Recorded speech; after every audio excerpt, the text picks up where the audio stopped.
Hi, welcome to the video. Make sure to like and subscribe if you enjoy, and comment your thoughts and opinions on the stories. Let's get started. Am I the antagonist for refusing to stay and help a customer? I 42 male own a small shop in my hometown. It's a specialist shop, so it's mostly me, my family and 2 other full-time employees, plus a handful of part-timers, mostly high school kids. On Friday there was an event at the school, and my employee who was supposed to close Friday asked if he could leave early. My kid was also at the event, so I didn't want to cover. So I said we could just close the shop early and drive over together if he wanted. Help cut down on parking congestion. I also put up a sign saying we were closing 2 hours early on Friday a few days in advance. On Friday, we started closing up right before the event was due to start, and we had everything locked up and ready to go when a man walked up wanting to go in. I told him the shop was closed, but would open tomorrow at noon, open late Saturdays. He asked if we could open back up to help him, and I said no. The guy was taken aback and called me rude. I said we were going to do something with our kids, thinking that would mollify him, but it didn't. He told me to get my priorities straight and customers were more important. I just shrugged and left with my employee. The guy left me a bad Google review, which doesn't really matter because this shop has a pretty dedicated customer base. But was I wrong for not helping him? He mentioned in his review that he arrived before normal close after having driven an hour, which I do kind of feel bad about. Now for the top comments. NTA, the customer isn't always right. I'd say you have your priorities in order.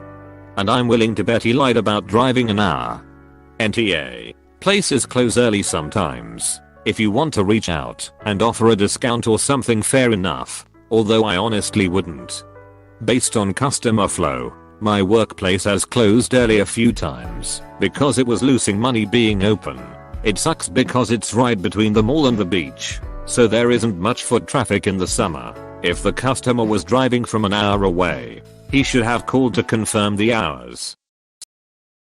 Am I the antagonist for telling my cousin that my son's Arent dolls for her to dress up? Me again. No crazy neighbor or crappy ex-husband. Okay, here's the situation at hand. I, 23F, am a single mother to mixed-race twin boys, 3 male. My boys are the only light-skinned members of my family thanks to their father being white. Aside from my mother who's light-skinned enough that most people think she's white. Yesterday, my family was at my cousin's, 35F, house for a cookout. My cousin has 2 daughters, 13F and 10F, along with a stepson, 10 male. 4 years. My cousin had this weird obsession with mixed boys being handsome and dressing up nice. When we arrived, my sons were wearing a shirt and shorts. Since it was over 80 degrees that day, it was hot to say the least. Anyway, around 3 PM, my cousin asked me to run and grab some beer and a few things she forgot. I did it and was gone maybe 20 minutes maximum. I come back and my sons and step-nephew are in suits in the direct sunlight sweating like crazy. These kids looked like they might pass out from the heat. I asked my nephew what happened and he told me my cousin made them get changed into suits to look better. I was pissed and confronted my cousin about it, telling her that she was out of her mind and my kids were about to pass out. She replied with this: I wanted them to look nice for the cookout. I pointed out that her daughters weren't wearing fancy dresses. Her excuse is the boys look so cute like dolls. I shouted at her and told her that my boys weren't dolls. My grandmother, 85F, and my mother, 53F, took my side and called my cousin nuts. My mother and I left with my kids soon after, as I would have lost it more if I stayed. Now, my cousin and her parents are calling me the asshole for yelling at her. I know I'm not in the wrong, but my family is being massive guilt tripping at it. For those asking where my cousin got the suits for my boys, we had a birthday at a fancy restaurant for an uncle. She bought the suits for me since I couldn't find anything for them last second. Now for the top comments. She orchestrated an event to get you out of the house and then dressed your kids up in suits that already fit them. This was so premeditated that it's gross to say the least. NTA, I'd keep your distance from this cousin. Edit, based on ops. Edit, there is an explanation as to why the cousin happened to have suits on hand. but that doesn't make this situation any less weird. I plan on it. The family was supposed to come over to my mother's house Monday for a pool party, but that's cancelled now, since my mother doesn't want to deal with them. NTA. Suits near the end of May and the heat for a cookout is weird. Yeah, and we live in SoCal, which makes it even worse. Am I the antagonist for telling my mom to get out of her fantasy? Let's keep this simple. My mom has my brother, 29 male, sister, 28F, and me, 25F. We lost our dad 20 years ago. 3 years later our mom married Carl. Carl has 2 sons and a daughter who are close in age to us. Carl's first wife died, so his kids had lost their mom. Mom and Carl envisioned a blended family where he would adopt me and my siblings. She would adopt his kids, and we would be a nuclear family unit. It was never a natural thing. All 6 of us were grieving. None of us were really ready for the second marriage when it happened, and had our own struggles accepting a new normal. Once we were living independent lives, we stopped being part of each other's lives on a regular basis. We didn't get together outside of something my mom and Carl arranged, and even then, it was pretty clear it was a second marriage family. Carl's kids prefer him, call him dad, and formed their own unit, while we were that way with mom. Carl's oldest is married with kids. His middle has kids. My brother is also married and is considering children with his wife. We weren't invited to their wedding, or weddings or kid related stuff. My brother didn't invite them either. A couple of weeks ago my siblings and I did a little family day and my sister posted photos online. Mom called to ask me about the day and whether we had invited Carl's kids. She told me if we were having a family and a sibling day we should have invited his kids. She said after all the years we've known each other it should be a natural thing we'd invite each other. I told her it's not and it never was. She said it's her dream. I told her she needs to get out of that fantasy. That it's fine for her to want that, but we are living in a reality where we didn't become the bratty bunch, and that it is something she should try to accept for her own sake. My mom told me she didn't like me calling her perfectly hope a fantasy. Carl told me I was an asshole, and that we can't pretend we are not family forever. What about when he and my mom are gone? Etc. I asked him if he really thought that would change anything. I think he was, but I do feel kinda bad for how I said it. The plan wasn't to make my mom feel bad, but to encourage her to try and let go of something that isn't going to happen. Am I the antagonist? Now for the top comments. NTA Sometimes people need a metaphorical smack in the face because they need a grip on reality, and the reality is that you can't force a blended family to bond. Your mom and Carl were so naive in thinking that maybe the two of them had been able to move on, you weren't, and that's okay. Your mom and Carl were either being A, naive, B, selfish, C, that stupid into thinking that could work. NTA, you invite weird ass cousins to weddings that you'd rather not interact with. The fact that neither you, mom, or Carl could convince any kid to invite the other family to their weddings says so much. Seems like mom and Carl are getting older and realizing their failures. But that's their problem, not yours. Don't be bullied. NTA, it's okay for Carl and your mom to hope that all of their children would get along, but it didn't work out that way. At some point, they need to accept it isn't going to happen. Carl's kids have their own bond, as well as you have with your siblings. It honestly sounds like the blended family went better than average, considering the children don't hate each other after being forced to live with strangers while grieving. Am I the antagonist for baptizing my daughter without my wife knowing? I used to be a preacher for a decade. Then I met my atheist wife and left my church because my marriage and relationship to her would not have been accepted well by my community. Soon after that, we got married, not in any church, and had a baby girl. Then a year later a baby boy, and 3 years ago another little girl. We didn't baptize any of them, because though my wife was strongly against it as she views it an indoctrinarian, and even I would have liked to baptize them, we decided not to. I still went to church every Sunday. My wife never went, and the kids went whenever they wanted to go. My oldest likes going, so she went more. My son only went a couple of times a year, and the little one just starts being interested.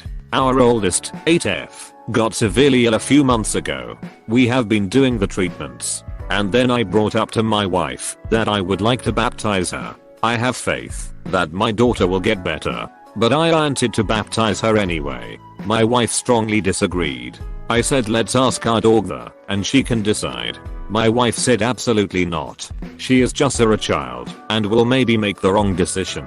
I told her that she's 8 and knows what baptism is about, so she can easily choose what she wants to do. Wife said no. I asked my daughter anyway, and she said she wants to do it. I took my daughter to church, where she was baptized. Later she told my wife, who flipped out and yelled at me, saying I have indoctrinated our child. I told her that I did what our daughter wanted to do, and that not letting her do it would be indoctrination into atheism, just as much as forcing her to do it would be indoctrination into a religion. Wife called me an R, said I broke my vows to her, and that I set up our daughter to believe in empty words. She meant scripture. Now, AITA. Now for the top comments.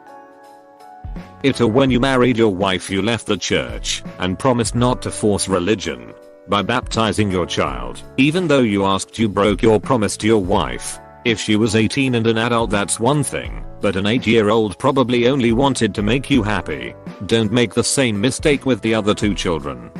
AITA, how could you not be when you completely disrespected and vetoed your wife and her decisions? This type of thing is 2 yeses equals yes, 1 no equals no, and the answer you received was no. Also, don't use the she's 8 and can decide for herself line. When I was 8 I thought I was going to be president of the US one day SMFH. AITA, I'm not going to say an 8-year-old can't make an informed decision on the matter, but I highly doubt you sat down and presented your views in an unbiased manner to her. I'm willing to bet you presented your faith in the best possible light while ignoring the negative aspects of it, such as using it to persecute those the church looks down upon. Also, you can't indoctrinate someone into atheism. That's just not a thing. Also, you can't indoctrinate someone into atheism. That's just not a thing. As much as I agree with the rest of what you said, this isn't really true. If it were, militant atheists wouldn't exist. You can indoctrinate someone into just about anything. It isn't just religions that express biased viewpoints and discriminate against people who don't share them. Wibta, for evicting my aunt from my rental property. I, 28F, bought a house under mortgage a few years ago in the UK. I had intended to live there, but then DH, and I got work opportunities abroad, so I decided to let it out. My parents are first, dad, and second, mum, generation migrants and have both worked since they were kids and were the only one in their family to go to uni. They continue to support their siblings, nibblings, and my nan. When I wanted to let my house, dad asked me to let it to my auntie, her husband, and their kids. I was persuaded to charge them way under market rate, and their monthly rent doesn't even cover the mortgage repayments. They also pay only a nominal amount because housing benefit covers the rest. My job pays well, and for the first time since I started working I decided I wanted to treat myself. So I bought some nice jewelry and a designer bag, which I ended up taking to the UK with me 2 weeks ago. A cousin in close to contacted me on Friday and told me that since I returned home, T and her husband have been telling everyone that their money is funding my lavish lifestyle and that I think him better than the rest of my family and I've gotten too big for my boots. I'm thinking of evicting them from the house because honestly I've done a huge favor for them over the years, and if they want to make snide comments about me then they can go do it from someone else's property. Would I be the antagonist? AITA, by eviction I mean either raising rent to market value, which I know they won't pay, or otherwise giving them notice that I'm terminating their lease. Also, I have had confirmation that they did indeed say what I was informed they said, so it's not just hearsay. Now for the top comments. NTA, raise their rent to a fair price. If they don't like it, they can find somewhere else to go. Raise the rent, then evict them. NTA for being so generous, but I recommend you verify whether that is actually what they said before you evict them. How are they when you talk to them directly? NTA. But if you're gonna be petty and evict them, do it discreetly. Might help you avoid some family drama. If that's something you want, raise rent and try to drive them out of the house. Chances are housing benefits will only cover a certain amount of the rent, and they'll be forced to find another place. That's probably what I will do tbh, as they are on a periodic tenancy. Current market rates are around £1,500 a month on the conservative end. HB cover £625 and I've charged them £700, so they pay less for their rent than a phone bill. Am I the antagonist for rubbing my success in my ex's face? Am I the antagonist for having more success and money than my ex? According to her, my wife, and I rub the money in her face and the fact that we are doing better than her. But that is not what I'm intending to do at all. My ex and I have 2 kids together, 16 and 12. And my wife and I also have 2 together, 8 and 3. I work a decent paying full-time union job with good benefits, and then work a part-time job in the spring and fall. My wife also works at a decent paying job. Meanwhile, my ex works 3 days a week at a fast food joint, has a live-in boyfriend who does not work, and has always had an excuse as to why he can't. My wife and I work hard to be able to go on trips with all 4 kids, have fun, and have nice things. We don't spoil the kids. Usually birthday and Christmas is the only time we buy them expensive gifts. But every time we go on a weekend trip, buy a new vehicle, buy the kids nice clothes or something expensive, I'm accused of rubbing it in my ex's face. Example is a few months ago we purchased a nice used camper. My ex was furious over it. My oldest turned 16, and we bought him a truck for $500 from the mother-in-law, my wife's mom. It needed some work. Altogether we are in for about $1,200 in it. My ex got upset because we got him a vehicle. We agreed to split everything concerning the kids 50-50. Usually ended up being more 70-30 with my wife and I paying the 70. Am I the antagonist for spending more money on my kids than my ex can? Now for the top comments. NTA. It's about the kids, not her. She is jealous, plain and simple. Actually, it's about drive. It's about power. We stay hungry. We devour. NTA. So it sounds like according to your ex you should have your children live in miserable poverty, be subject to financial instability, and never have anything or go anywhere nice, because if they aren't they will think less of her and see her as the failure she is. This is 100% her jealousy coming through. Ignore it. Thankfully in you and your new wife your children have an example of the life they can achieve if they make good choices. Your ex should do some self-reflection and focus on improving her own situation, as well as be thankful that her children have access to things that she is not able to provide them on her own. NTA. Your ex has made choices that put her at a major financial disadvantage. Why should your kids go without because of it?